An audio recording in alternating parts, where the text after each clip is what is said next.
ರನ್ನ ಬರೆದಿರೋದು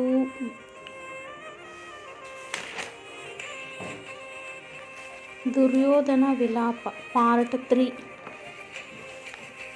ಇದರಲ್ಲಿ ಬರೋದು ಮೊದಲನೇದಾಗಿ, ಅಂತು ಪುತ್ರ ಸ್ನೇಹಿ ಕಾತರ ಹೃದಯನಾಗಿ ಗಾಂಧಾರಿ ನಂದನಂ ಭಾನುಮತಿ ನಂದನ ವದನಾರವಿಂದಂ ನೋಡಿ ಜನಕಾಂಗೆ ಜಲಂಜಲಿಯಂ ತನುಭವಂ ಕೊಡುವುದುಚಿತ ಮಧುಗೆಟ್ಟಿಗಳು ನಿನಗಾಂ ಕೊಡುವಂತಾದುದೇ ತನುಜ ನಿಂಕ್ರಮ ವಿಪರ್ಯಾಯ ಮಾಡುವುದೇ.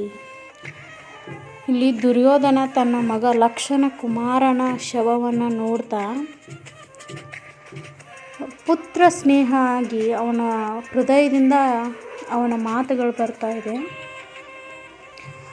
ಗಾಂಧಾರಿ ನಂದನ, ಭಾನುಮತಿ ನಂದನ ಅಂದರೆ ಗಾಂಧಾರಿಯ ಮಗ, ಮೊಮ್ಮಗ ಕೂಡ ಮಗ ಇದ್ದ ಹಾಗೆ ಅಲ್ಲ, ಅದಕ್ಕಾಗಿ ನಂದನ ಅಂತ ಪದ ಬಳಸಿದ್ದಾರೆ. ಭಾನುಮತಿ ನಂದನ ಅಂದರೆ ಭಾನುಮತಿಯ ಮಗನಾದ ನೀನು ಏನು ಜಲಾಂಜಲಿ ಅಂದರೆ ಇದು ತರ್ಪಣ ಬಿಡೋದು, ಈ ವಿಧಾನವನ್ನೇ ಬದಲಾಯಿಸಿದೆಯಲ್ಲ ಅಂತ ಅವನು ವಿಪರ್ಯಾಸದಿಂದ ಮಾತಾಡೋದು.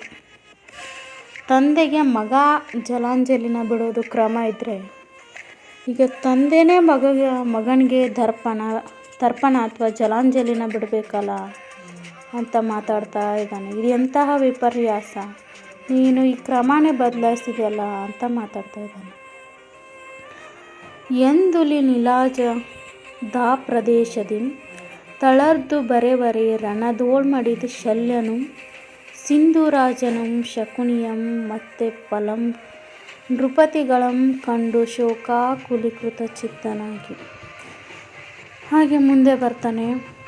ರಣದೊಳಗೆ ಶಲ್ಯ ಅಂದರೆ ನಕುಲ ಸಹದೇವರ ತಾಯಿಯಾದಂಥ ಮಾದ್ರಿಯ ತಮ್ಮ, ಅಂದರೆ ಪಾಂಡವರ ಸೋದರ ಮಾವ.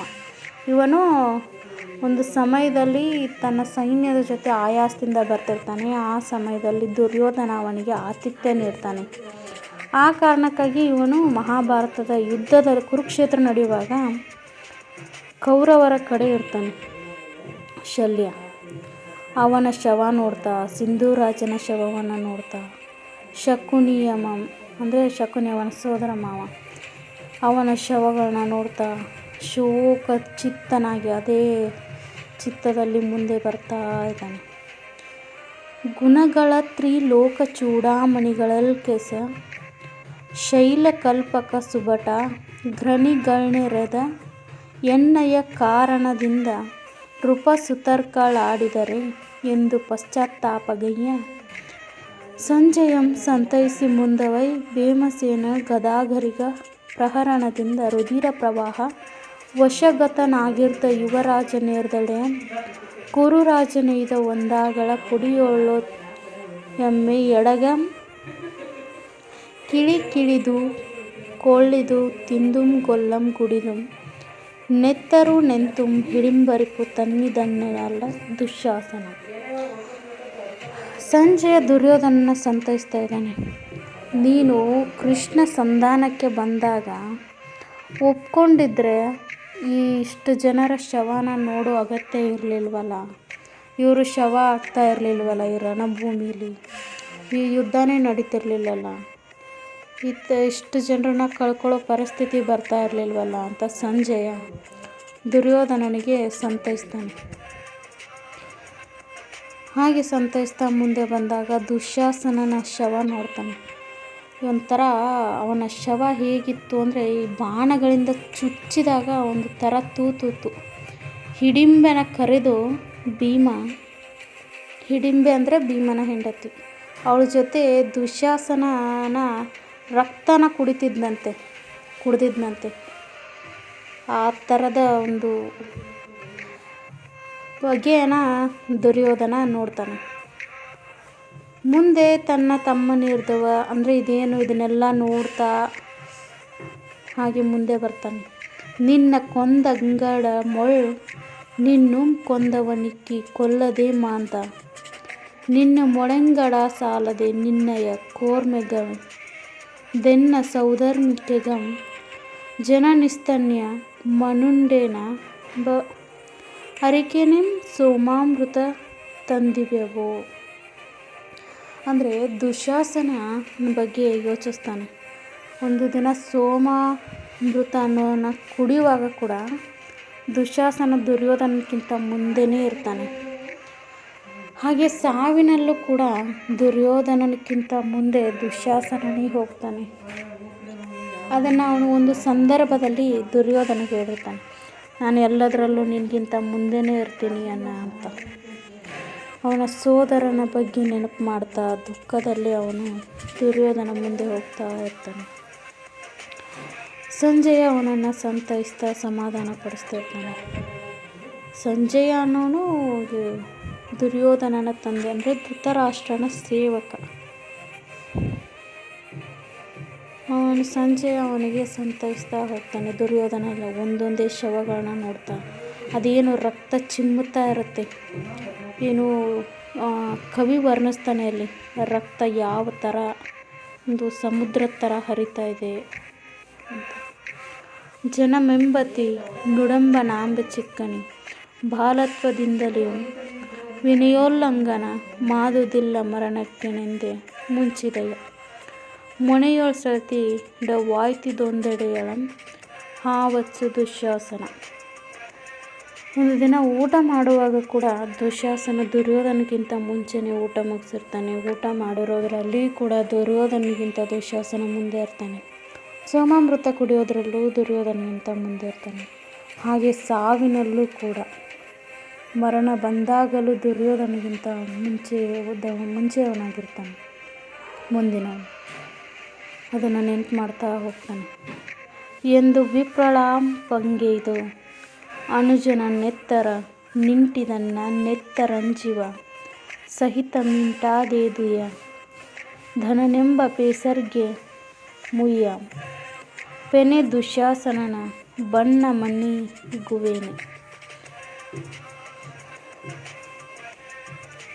ಅಲ್ಲಿಂತಳರ್ದು ಅಂತಿರ್ದ ದಿನಕರತುನ ನೂಜನಂ ರಾಜರಾಜಂ ನೋಡಿ ಬಾಷ್ಪವರಿ ಧಾರಾಪೂರಿತ ಲೋಚನನು ಪಿಂಗಾಕ್ಷಂ ಕೋಪುರಾಣಿ ಕೃತನೇತ್ರನಾಗಿ ತನ್ನ ತಮ್ಮನ ಕಳೆಬರಹ ನೋಡಲಾರದೆ ಮನೋದ್ಗತ ಕಂಠನು ಅಸಹ್ಯ ಶೋಕನಾಲ ದಯ್ಯಮಾನಂತಹ ಕರುಣಮಾಗೆ ಎಂದು ಆನು ದುಶ್ಯಾಸನನನ್ನು ನೀನು ಮೋರೆದಾಲತನು ಕರಿದ ಬರೆಕ್ಕಾನು ನಿನೇದಲಿಗಳು ನೀನು ಮಗೆಲ್ತೆ ಓದೇ ಅಂಗಾಧಿಪತಿ. ದುಶ್ಯಾಸನನ ಬಗ್ಗೆ ಅವನ ಚಿತ್ತವನ್ನು ನೋಡ್ತಾ, ಅಂದರೆ ಅವನ ಬಗ್ಗೆ ಆಲೋಚಿಸ್ತಾ, ಅವನ ಹೇಗಿದ್ದಲ್ಲ ಅಂದರೆ ಅವನ ಕೊನೆಯ ಕ್ಷಣ ಎಷ್ಟೊಂದು ವಿಕಾರವಾಗಿತ್ತಲ್ಲ. ಭೀಮ ಅವನ ಎದೆ ಬಗೆದದ್ದು ಅದನ್ನು ನೋಡ್ತಾ, ಅಂದರೆ ಅದನ್ನೆಲ್ಲ ನೋಡಿ ಅವನಿಗೆ ಏನೋ ಮಾತಾಡೋಕ್ಕಾಗಲ್ಲ, ಮನೋದ್ಗತ ಕಂಠ ಆ ಥರ ಆಗಿಬಿಡುತ್ತೆ. ಹಾಗೆ ಮುಂದೆ ಅವನ ಅಂಗಾಧಿಪತಿ ಕರ್ಣನ ಶವವನ್ನು ನೋಡಿ ಕೂಡ ತುಂಬ ದುಃಖಿತನಾಗ್ತಾನೆ. ನಿನ್ನ ಮಗ ವೃಷಸೇನ, ಅದು ವೃಷಕೇತು ಅಂತಲೂ ಕರೀತಾರೆ, ವೃಷಸೇನ ಅಂತಲೂ ಕರೀತಾನೆ. ಅವನು ಅಂಗಾಧಿಪತಿ ಕರ್ಣನ ಮಗ. ತನ್ನ ಮಗಂ ಸತ್ತನನ್ನಿ ಲಕ್ಷ್ಮಣನು, ಅಂದರೆ ದುರ್ಯೋಧನನ ಮಗ ಲಕ್ಷ್ಮಣ ಕುಮಾರ. ನಿನ್ನೇಂ ಸಂತೈಸುವುದಾ, ನಿನ್ನ ಸಂತೈಸ ಬಂದಿನ ಅಂಗಾಧಿಪತಿ. ನಾನು ನನ್ನ ಮಗನ ಕಳ್ಕೊಂಡೆ, ಆದರೆ ವೃಷಸೇನ ತನ್ನ ತಂದೆನ ಕಳ್ಕೊಂಡಲ್ಲ. ಅದರ ಬಗ್ಗೆ ಮಾತಾಡ್ತಾ ಹೋಗ್ತಾರೆ ಮುಂದೆ. ಅರಿಯೇನಿದಂ ನಿನ್ನಿಂದಿನ ತೆರನ ನೀನೇ ನನಗೇಕೆ ಮುಳಿದಿರ್ದೆಯೋ ಮೆನ್ ಮರುಮಾತುಗುಡದೆ ರವಿಸುತ್ತ ಮರಿವಿಂದರ್ಧಪೆಯೋ ಮೆನ್ನ ಅಲ್ಲಿದೋರ್ಪೆಯ ನಿನ್ನ ಕೆಳೆಯಂ ಸುಯೋಧನ ವೆನ್ನದೆ ಎಕುಸಿರದರ್ಧ ಅಂಗಾಧಿಪತಿ.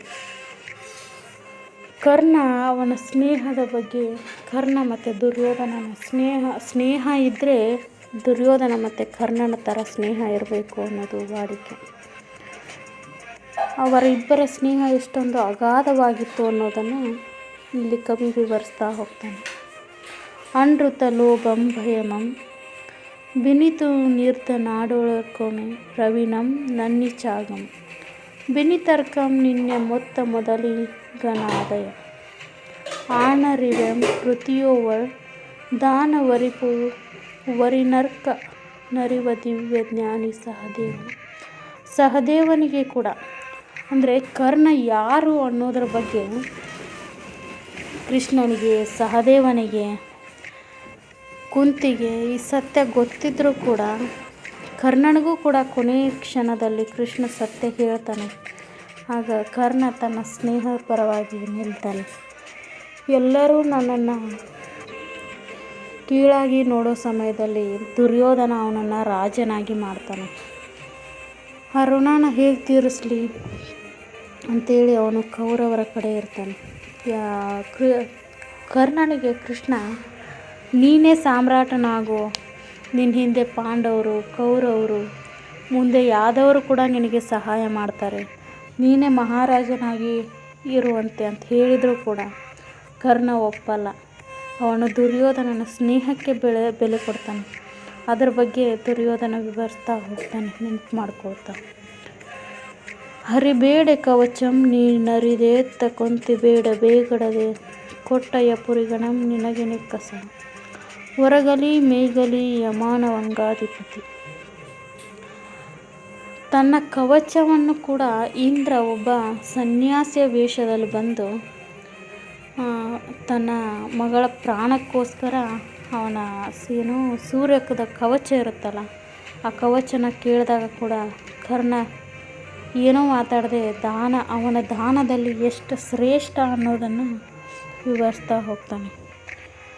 ನಿನ್ನ ಕೊಂದ ಕಿರೀಟಯು ಮೆನ್ನಣಿ ಗನಿಕೊಂದು ಭೀಮನ ಮೊಳನ ನಿನ್ನ ಮೊಳೆಂಗಡ ಸಾಲದೆ ನಿನ್ನಯ ಕೋರ್ಮಿಗಮದೆನ್ನ ಸೌಧರ್ಮಿಕೆಗಂ ಇಂದನಾದೆಮ್ಮೆನಿ ನಂದನ ಕೇಳ ಪಾಂಡುತನ ರಾಧ ನಿರ್ನ ಕೊಂದುಂ ದುಶಾಸನಂ ಕೊಂದು ಬರ್ದುಕುವ ದಾವನಂಗಾಧಿಪತಿ ಎಂದು ವಿಪ್ರಳಾಪಂಗೈತು ಇನಸುತನಿ ವರಂ ದುಶಾಸನಿ ವರಂ ಕಂಡು ಮಿನ್ನು ನೆಸತನ ನೆಟ್ಟನೆ ಪೊದುದಿಲ್ಲ ಕಲ್ಲರ್ಧ ತನ್ನದಿಂದೆನ್ನ ತುಂಬ ಅರ್ಧ ನಾವನು ಮೊಳನೆ. ನನಗೆ ದುಶಾಸನ ಬೇರೆ ಅಲ್ಲ, ಕರ್ಣ ಬೇರೆ ಅಲ್ಲ ಅಂತ ಹೇಳ್ತಾ ಅವರ ಬಗ್ಗೆ ವಿವರಿಸ್ತಾ ಹೋಗ್ತಾನೆ. Thank you.